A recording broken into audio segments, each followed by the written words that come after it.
मेरा नाम राजेश है। आज जो कहानी मैं आपको सुनाने जा रहा हूं वह सिर्फ एक डरावनी घटना नहीं है। यह उस रात की सच्चाई है जिसने मेरे पूरे गांव की सोच बदल दी।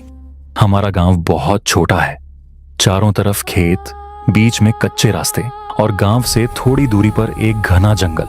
वही जंगल जिसके नाम से ही हमारे गांव के बच्चे कांपने लगते थे, क्योंकि उसी जंगल में रहती थी सरकटी चुड़ैल।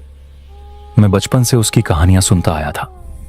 कहा जाता था कि उसका सिर कटा हुआ है और वह अपना सिर अपने हाथों में उठाए गांव की गलियों में घूमती है। रात होते ही गांव में सन्नाटा छा जाता था।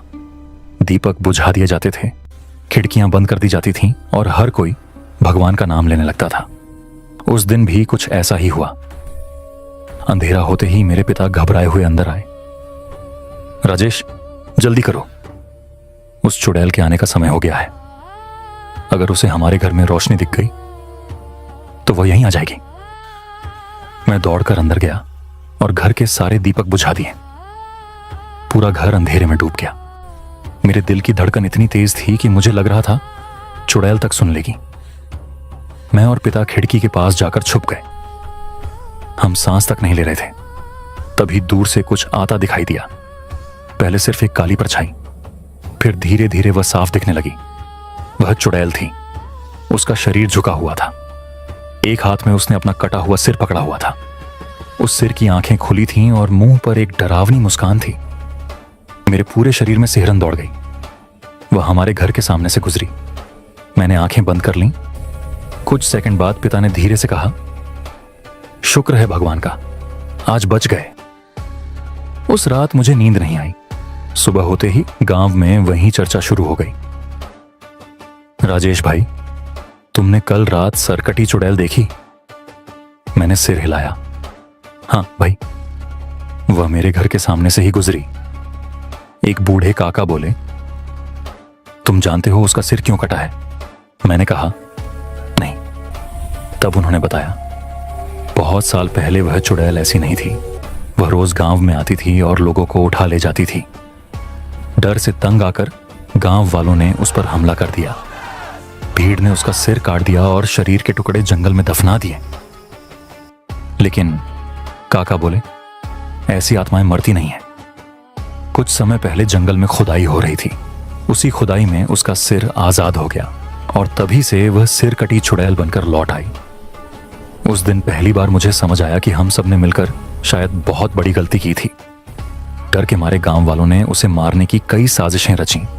कभी उसे आग लगाने की योजना बनी, कभी जाल बिछाने की, लेकिन हर बार वह और ज्यादा खतरनाक होती गई। एक रात उसने गांव के बाहर खड़े 3 लोगों को उठा लिया। तब सरपंच ने पंचायत बुलाई। मैं भी वहां था। सरपंच बोले, अगर हम कुछ नहीं करेंगे तो यह चुड़ैल हमारे बच्चों को खा जाएगी। मैंने देखा, हर चेहरे पर डर था। तभी किसी ने कहा, हमें किसी तपस्वी साधु की मदद लेनी चाहिए। सबको यही सही लगा। अगले दिन हम जंगल की तरफ निकले। हम साधु की तलाश में थे। शाम होते होते अंधेरा घिरने लगा। हवा में अजीब सी आवाजें आने लगीं। तभी अचानक वह चुड़ैल हमारे सामने आ खड़ी हुई। उसके हाथ में उसका सिर था। उसकी हंसी गूंजने लगी। हाँ हाँ हाँ, कितने साल बाद फिर मेरे शिकार खुद मेरे पास आए हैं। कुछ लोग डर के मारे भाग गए, कुछ पास की गुफा में छुप गए। हम उसी गुफा में अंदर चले गए। वहीं अंदर एक बूढ़ा तपस्वी साधु ध्यान में बैठा था। उन्होंने आंखें खोली और कहा, डर क्यों रहे हो?